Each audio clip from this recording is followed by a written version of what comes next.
तो हेलो बच्चा party, good morning. कैसे हैं आप सब? So I hope you are doing well. और ये जो लॉकडाउन पीरियड चल रहा है उसका आप अच्छे से बेनिफिट उठा रहे होंगे, एंजॉय भी कर रहे होंगे। तो चलिए शुरू करते हैं अपने आज की क्लास। तो अब तक हमने जो चैप्टर 7 हमारा जो चल रहा है, चैप्टर 7 चल रहा है, conservation of plant and animal. इसके अंदर हमने अब तक कितना कंप्लीट कर लिया है?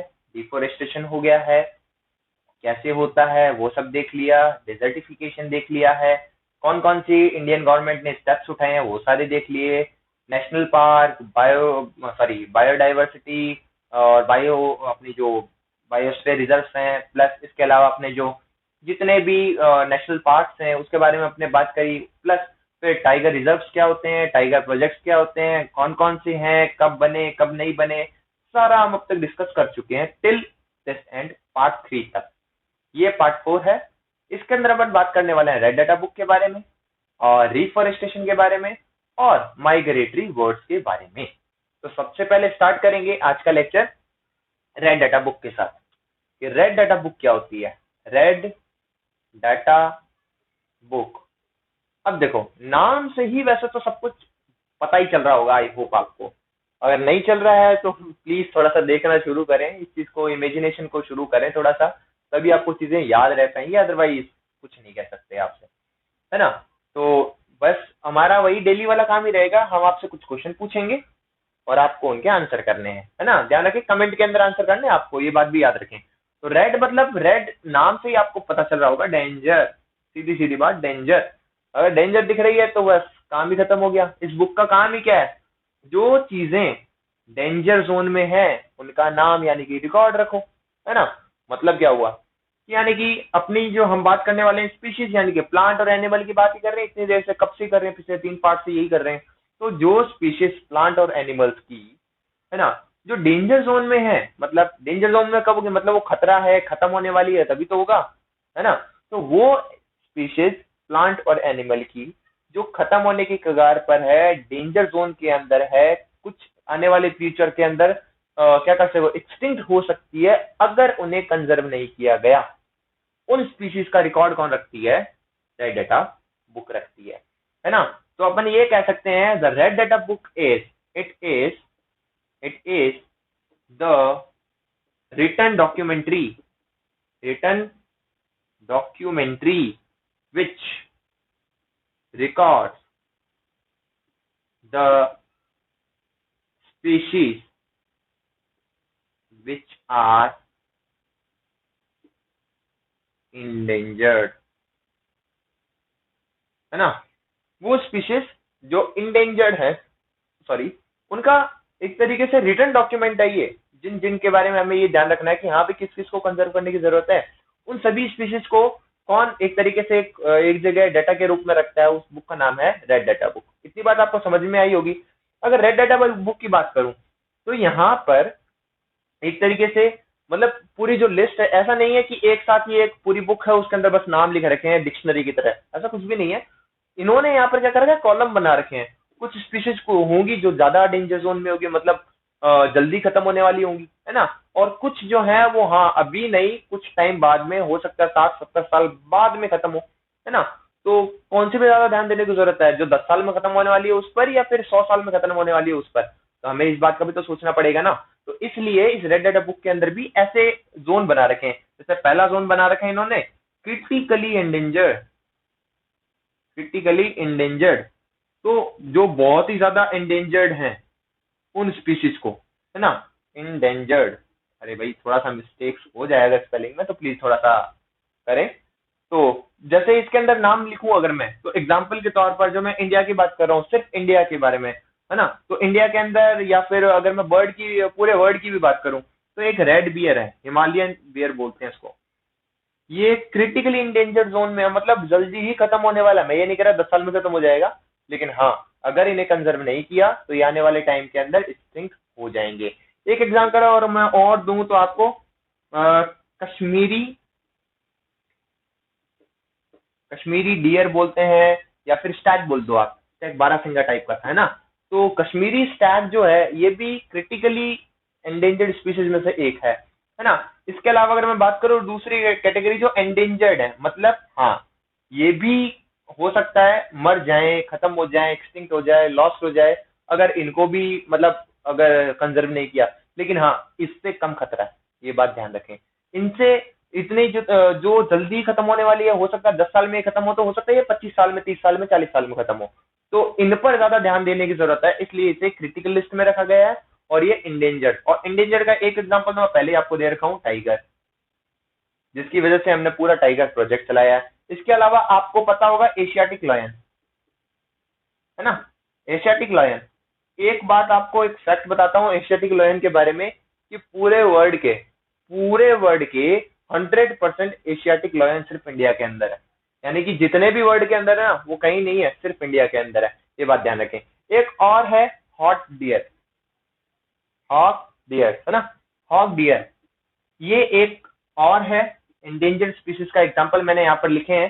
तो प्लीज आप इन्हें लिख लें कि रेड डाटा बुक क्या होती है, कैसे इसके अंदर डाटा को अरेंज किया जाता है। तो आप इसमें ये ऐसे ना लिखें, ऐसे डाटा बना दिया बिल्कुल ऐसे, ऐसे नहीं। आप इसे ये स्टेटमेंट लिखें, उसके बाद में ये लिखें कि देयर आर वेरियस सबसेक्शन, या फिर ये various classification on the behalf of their endangeredness, या फिर या आप ये कह सकते हो एक तरीके से सीवियरिटी, है ना, on the behalf of severity there are several section. तो उनमें से एक क्रिटिकली इंडेंजर्ड के एग्जांपल ये रहे और इंडेंजर्ड के ये रहे, है ना। तो आपका आज का पहला क्वेश्चन कि भाई इस रेड डाटा बुक को कौन सी ऑर्गेनाइजेशन मैनेज करती है। The name of the organisation which manage the red data book. इस और कौन सी ऑर्गेनाइजेशन है जो रेड डाटा बुक को मैनेज करती है, प्लस इसके हेडक्वार्टर कहां पर है, ये बात भी ध्यान रखें। ये आपसे क्वेश्चन मैंने पूछा है। अगर आपको पता है अच्छी बात है, नीचे जाए कमेंट में कमेंट कर दें, और अगर नहीं पता है तो सीधा जाए गूगल करें। सबसे पहले गूगल करके पता चलेगा कि हाँ भाई रेड डाटा बुक के बारे में एक नई चीज तो पता चली कि भाई कौन सी वो ऑर्गेनाइजेशन है जो इसको मैनेज करती है। क्योंकि बुक में ये डाटा नहीं मिलेगा आपको, क्योंकि जब तक कुछ नया सीखोगे नहीं तब तक आगे कैसे बढ़ोगे। तो आगे बढ़ने के लिए कुछ तो नया सीखना पड़ेगा ना भाई। तो नया सीखने के लिए प्लीज गूगल, है ना। तो ये बात आपको समझ में आई, प्लीज पोज करें या फिर स्क्रीनशॉट ले लें इसका। चलिए आगे बढ़ते हैं। तो ये आपको रेड डाटा बुक के बारे में तो समझ में आया कि भाई रेड डाटा बुक है क्या, क्या होती है, कैसे मैनेज करते हैं, ये बात तो समझ आ गई। चलिए तो अब अपन बात कर लेते हैं थोड़ी सी माइग्रेटरी वर्ड्स के बारे में, या फिर माइग्रेशन माइग्रेशन के बारे में। तो माइग्रेशन का मतलब क्या होता है, एक तरीके से माइग्रेशन का मतलब होता है प्रवास करना, एक जगह से दूसरी जगह चले जाना, अपना घर बार छोड़कर। हमेशा के लिए नहीं, कुछ टाइम के लिए। जैसे आपने अभी की घड़ी, अभी आप ऑब्वियस है लॉकडाउन चल रहा है, कोरोना वायरस चल रहा है, तो एक बात आपने जरूर सुनी होगी, वो क्या है कि भाई एक जगह से जो लेबर है वो माइग्रेट कर रहे हैं दूसरी जगह पर। तो माइग्रेट का मतलब क्या है, एक जगह से दूसरी जगह चले जाना। तो ये माइग्रेशन तो आपको शायद क्लियर भी होना चाहिए, अभी तो ये बहुत ट्रेंड में चल रही है बेटा, है ना। तो ये कोई एक प्लेस मान लो, ये कोई दूसरा प्लेस मान लो, तो यहाँ से यहाँ तक ट्रैवल करके जाना माइग्रेशन कहलाता है ना। हो सकता है, अब मैं ये नहीं कह रहा हूँ कि ये भाई यहाँ से यहाँ पर जाकर बच जाएगा, या फिर ये यहाँ से यहाँ जाकर बच जाएगा, या फिर ये इसी तरफ जाएगा इस तरफ वापस नहीं आएगा। माइग्रेशन दोनों तरफ हो सकता है ना। हो सकता है यहाँ पे इस प्लेस पे आप रह रहे हो, कुछ दिन के लिए यहाँ चले गए, फिर वापस मन करा वापस आ गए, माइग्रेशन है। ठीक है ना, इस बात को आप समझें। तो माइग्रेटरी बर्ड्स बहुत सारे के होते हैं, है ना, बहुत सारे ऐसे वर्ड्स हैं जो माइग्रेटरी बर्ड्स हैं। तो मैं उनके कुछ एग्जांपल दूंगा, इंडिया वाले जो हैं, जो इंडिया के अंदर है, इंडिया के अंदर माइग्रेट करके आते हैं। जिसके अंदर सबसे पहला एग्जांपल जो आपने बार बार सुना होगा वो है साइबेरियन सारस का। साइबेरियन क्रेन बोलते हैं उसको इंग्लिश में, वो वाली क्रेन नहीं है प्लीज, साइबेरियन क्रेन, क्रेन सारस को बोलते हैं हिंदी में। हिंदी वाले अगर कोई देख रहे हो तो लिख ले भाई, सारस, साइबेरियन को साइबेरियन ही कहते हैं, मैं इसमें कुछ नहीं कर सकता। अगला और अगर मैं एग्जांपल दूं तो हाँ, ग्रेटर फ्लेमिंगो, ये भी आपने सुना होगा शायद, फ्लेमिंगो, है ना। और एक अगर और एग्जांपल दूं मैं आपको तो ब्लू थ्रोट। सभी के आपको एक जो इमेजेस हैं वो दिख रही होंगी आई होप, है ना। यहाँ पे साइड में आपको इमेजेस दिख रही होंगी, तो आप साथ साथ में इस नाम को पढ़ते जाएं, साथ में कनेक्ट करते जाएं कि हाँ भाई साइबेरियन सारस एक्चुअली दिखता कैसा है, ग्रेटर फ्लैमिंगो है वो दिखता कैसा है, ब्लू थ्रोट है वो दिखते कैसी है ना। एक और है ब्लू ब्लू ईट साइकिल, है ना, ब्लू टेल्ड बी ईटर, हाँ, ब्लू टेल्ड बी ईटर, नाम पे ना जाए बस, है ना, फोटो देखें और समझें कि हाँ भाई ये क्या है, कैसा दिखता है। तो ये कुछ ऐसे माइग्रेटरी बर्ड्स हैं जो माइग्रेट करके इंडिया के अंदर आते हैं। अब ये आते क्यों हैं, तो ऑब्वियस है, कुछ ना कुछ तो रीजन रहता होगा। तो जैसे अपना ये अर्थ है, ये नॉर्थन पार्ट, ये सदर्न पार्ट है, आपको पता होगा। तो ये जो नदर्न हेमिस्फीयर, हेमिस्फीयर कैसे पता चलता है, आपको मैं बता दूं, जैसे ये अर्थ है ना, अर्थ को अगर बीचों बीच, जैसे इक्वेटर जो है वो दो पार्ट में बांट देती है। ये इक्वेटर है, 0 डिग्री लाइन, ये आप एसएसटी में ऑब्वियस है जियोग्राफी में पढ़ोगे, लेकिन मैं फिर भी थोड़ा सा बता देता हूँ। ये नदर्न हेमिस्फीयर, ये सदर्न हो गया, है ना। ये नदर्न वाला पार्ट, ऊपर वाले का नदर्न, नीचे वाले को सदर्न बोलते हैं। और अगर ये यू लाइन खींच दो तो ऐसे कहते हैं, कौन सा, ये वाला पार्ट कौन सा हो गया, ईस्टर्न या वेस्टर्न, ये ईस्टर्न होगा, ये वेस्टर्न हो गया। ये वेस्टर्न हेमिस्फीयर, ईस्टर्न हेमिस्फीयर और वेस्टर्न हेमिस्फीयर, ये वेस्टर्न वाला, ये ईस्टर्न वाला। और अगर मैं इस सेक्शन की बात कर लूं, यहाँ पर अपना इंडिया एग्जिस्ट करता है, आपको पता हो तो, है ना। इंडिया कौन से हेमिस्फीयर के अंदर है, नदर्न ईस्टर्न हेमिस्फीयर, यानी कि इस क्वाड्रेंट के अंदर है। तो यहाँ पर क्या होते हैं, जो नॉर्थ साइड से साउथ साइड और साउथ साइड से नॉर्थ साइड की तरफ क्या करते हैं, माइग्रेट करते हैं बर्ड्स। लेकिन एक बात और गौर करो, एक फैक्ट बता देता हूँ मैं आपको थोड़ा सा, कि ये जो बर्ड्स हैं इनके दिमाग में नक्शा कहाँ से आता है, एक तरीके से कि भाई यहाँ पे उड़कर इनको इंडिया में ही आना है, ये पता कैसे चलता है। तो इसके बारे में आपको बता दूं, मैग्नेटिक फील्ड लाइंस आपके आपने सुनी होगी ऐसे, है ना, जैसे आपने मैग्नेट के अंदर देखी होगी ना, एन से लेकर एस की तरफ ऐसा लाइन, ऐसे ऐसे ऐसे ऐसे, है ना। तो अर्थ के अंदर भी नॉर्थ पोल और साउथ पोल में ऐसे मैग्नेटिक फील्ड लाइंस है, उनके साथ में एक तरीके से अलाइन हो जाते हैं। उनके साथ में चुंबकीय क्षेत्र जो होता है, चुंबकीय रेखाएं होती है, किरणें होती है, उनके साथ ही क्या करते हैं, अलाइन हो जाते हैं, और उन्हीं की डायरेक्शन के अंदर ये चलते रहते हैं और अपनी डेस्टिनेशन तक पहुंच जाते हैं। तो ये फैक्ट शायद आपको समझ में आया होगा, और बाकी अगर नहीं आया है तो प्लीज थोड़ा सा काम हो जाए, आगे आने वाले टाइम के अंदर जब आप इस मैग्नेटिक फील्ड को अच्छे से समझ जाएंगे, उस टाइम आप अच्छे से समझ जाएंगे कि हाँ भाई क्या मैं यहाँ पर क्या बता रहा था। तो ये जो एग्जाम्पल्स है प्लीज इसे लिख लें। So done, I hope. तो चलिए बात करते हैं अब अगला जो लेक्चर है, सॉरी अगला जो टॉपिक है वो है रीफॉरेस्टेशन। जैसे डिफॉरेस्टेशन था, अब है रीफॉरेस्टेशन। रीफॉरेस्टेशन, रीफॉरेस्टेशन का मतलब है, री मतलब वापस।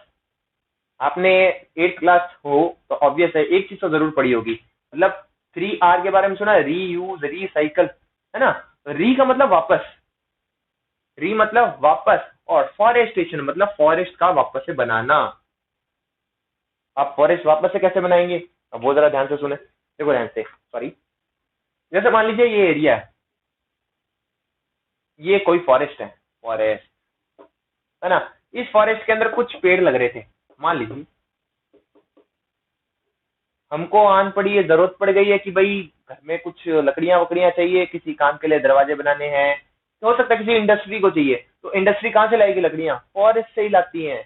हमारा जो जितनी भी रिक्वायरमेंट्स हैं वो 2% पूरे करते हैं, सॉरी 2 चीजें हैं जो पूरा करती हैं। पहला है फॉरेस्ट, यानी कि पेड़ पौधे, दूसरे एनिमल्स, हमारे खाने पीने का, उठने बैठने का जितना भी सामान आता है उसका 80% से ज्यादा हम डिपेंडेंट किस पर है आज, इन्हीं चीजों पर है। 80 to 90, बिकॉज 80 to 90 इसलिए बोल रहा हूँ क्योंकि कुछ प्लास्टिक है और है, उन सब से अपन बाकी चीजें गेन कर लेते हैं, लेकिन फिर भी हम मोस्ट प्रीडोमिनेंटली या फिर डोमिनेंटली हम किस पर डिपेंडेंट है, प्लांट्स पर और एनिमल्स पर। तो एक फैक्टर, अगर मैं प्लांट्स लेके चलता हूँ तो मैं इस पेड़ को काटूंगा तभी तो लकड़ी मिलेगी, लेकिन अगर मैंने पेड़ ऐसे काटता गया तो एक दिन तो फॉरेस्ट खाली हो जाएगा, है ना। तो उसी चीज के ऊपर हमने रीफॉरेस्टेशन का नाम दिया है। रीफॉरेस्टेशन का कैसे क्या क्या मतलब है, जैसे ही आप पेड़ काटो, काटने के बाद उसी के जैसा, मतलब इस पर्टिकुलर एरिया के अंदर कोई पर्टिकुलर प्लांट्स मिलते होंगे, जैसे मैंने पहले भी बताया था आपको कि भाई एक फ्लोरा एंड फाउना होता है, एक एरिया का, जो भी एक एरिया है मेरा, उस एरिया का एक फिक्स फ्लोरा एंड फाउना होता है जो वहां पर मिलते हैं। कुछ स्पेशल तो होता हो ना, जो हॉटस्पॉट हो सकता है, कुछ भी हो सकता है ये एरिया, है ना। तो यहाँ पर मान लीजिए आम का पेड़ बहुत मिलता है, मैंगो के पेड़, है ना।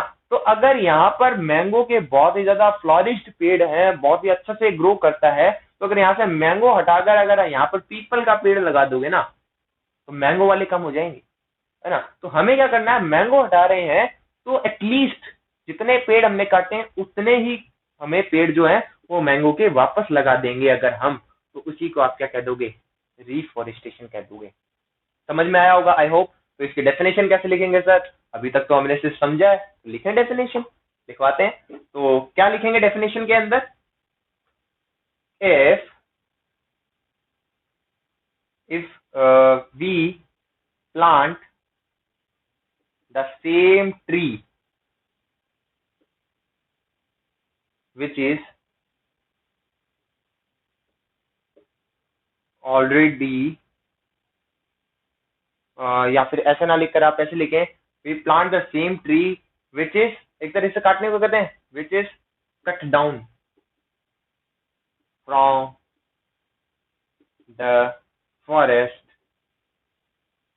then this process is known as reforestation, है ना। तो ये आपको समझ में आएगा कि रिफॉरेस्टेशन क्या होता है ना। तो ये चीजें सारी क्लियर होने के बाद में आप बहुत सारी ऐसी क्वेश्चन जो है वो थिंकिंग एबिलिटी क्वेश्चन बन सकते हैं। जैसे आप कौन कौन से स्टेप्स उठा सकते हो जिससे कि आप फ्लोरा एंड फाउना को बचा सकते हो, कौन कौन से स्टेप्स उठा सकते हो जिससे आप एनवायरनमेंट को बचा सकते हो, कौन कौन से स्टेप्स उठा सकते हो, या फिर हमारी राजस्थान गवर्नमेंट ने क्या किया है, या फिर हमारी इंडियन गवर्नमेंट ने क्या किया है, या फिर हमारे पास्ट के अंदर कौन कौन से ऐसे मूवमेंट हुए हैं जिसकी वजह से हमने कंजर्वेशन किया। जैसे आपको एक चिपको आंदोलन या फिर चिपको मूवमेंट के बारे में आपने सुना होगा, यूपी का एक बहुत ही फेमस मूवमेंट है जिसकी वजह से उन्होंने कंजर्वेशन ऑफ प्लांट के ऊपर एक बहुत अच्छा मैसेज दिया था। ये बात आपने शायद सुनी होगी, या फिर नहीं सुनी है तो एसएससी में सुनोगे, ऑब्वियस है ना। तो चिपको के बारे में मैं थोड़ा सा बता देता हूँ। ये एक ऐसा मूवमेंट था जिसके अंदर क्या किया गया था कि मतलब सारे जो लोग हैं वहाँ के जो गांव वाले, वो क्या कि पेड़ों के ऊपर ऐसे लिपट गए थे, चिपक गए थे जाकर, पेड़ों को उन्होंने गले लगा लिया था और उन्होंने ये कहा था कि पेड़ों को काटने से पहले आपको हमें काटना पड़ेगा, है ना। तो ये बहुत अच्छा एग्जाम्पल है एक तरीके से कि हमने क्या स्टेप्स उठाए या फिर पास्ट के अंदर कौन कौन सी वो जो मूवमेंट्स हैं जो हुई हैं, सॉरी, है ना। तो ये चीजें हमें ऐसे थिंकिंग एबिलिटी जो क्वेश्चंस है वो बन सकते हैं आपको। तो इसी के बारे में आपको थोड़ा सा काम करना है, तो इसके बारे में थोड़ा सोचें कि क्या है क्या नहीं है। तो आपका दूसरा क्वेश्चन मैं आपको देता हूं। ये पहला क्वेश्चन था कि कौन सी ऑर्गेनाइजेशन है जो उसको मैनेज करती है। आपको दूसरा क्वेश्चन ऐसा है कि एनी 3 माइग्रेटरी बर्ड्स के बारे में नाम लिखने हैं, है ना। नेम एनी 3 माइग्रेटरी बर्ड्स जो मैंने इस लेक्चर में डिस्कस नहीं करी है वो आप कमेंट करें। ये आज के लिए सिर्फ 2 ही क्वेश्चन दूंगा मैं आपको। तो लास्ट में मैंने आपसे ये 2-3 क्वेश्चन पूछे थे, उनके आंसर मैं दे देता हूँ। तो मैंने ये पूछा था कि रणथंबोर नेशनल पार्क में आपको कौन कौन से फ्लोरा एंड फाउना मिलते हैं, उनमें से कोई 5 फ्लोरा एंड 5 फाउना बता दो। तो इसमें से 2-3 तो मैंने पहले ही बता दिया था आपको याद ही होगा। मैंगो बताया था, जामुन बताया था, है ना। ये 2 तो मैं पहले बता दिया था, बाकी 3 ही ढूंढने थे। एक है अपना लिलीज, और एक आपका है क्या नाम था, हाँ क्या था, इंडियन ब्लैकबेरी और और एक लोटस, है ना। तो ये फ्लोरा है वहां की। फाउना के अंदर में आपको 2-4 चीजें पहले बता चुका हूँ, जैसे टाइगर, लियोपर्ड, इसके अलावा चिंकारा, है ना, चिंकारा। इसके अलावा आप अपना जैकल, और इसके अलावा एक चीज और आप लिख लो, नाम है ना, ये एक तरीके से हिरन टाइप का सा होता है। तो ये कुछ फ्लोरा एंड फाउना थी जो मैंने आपको कहा था, मैं आपको अगले बार में बताऊंगा। लेटेस्ट टाइगर रिजर्व जो है वो कहाँ पर है, तो वो आपको मैं बता दूं, नाम है रातापानी टाइगर रिजर्व। ये सबसे लेटेस्ट अभी इंक्लूड हुआ है, मतलब जो सबसे लेटेस्ट है वो यही है। ये कहाँ पर है, ये रायसेन डिस्ट्रिक्ट के अंदर है, एमपी में, रायसेन डिस्ट्रिक्ट एमपी। और इसके बारे में एक इंपॉर्टेंट फैक्ट बता दूं, ये इंडिया का 7वां सबसे बड़ा seventh largest tiger reserve in India है। ये जस्ट अभी इंक्लूड हुआ है, सबसे लेटेस्ट, मतलब 15 नंबर का यही है।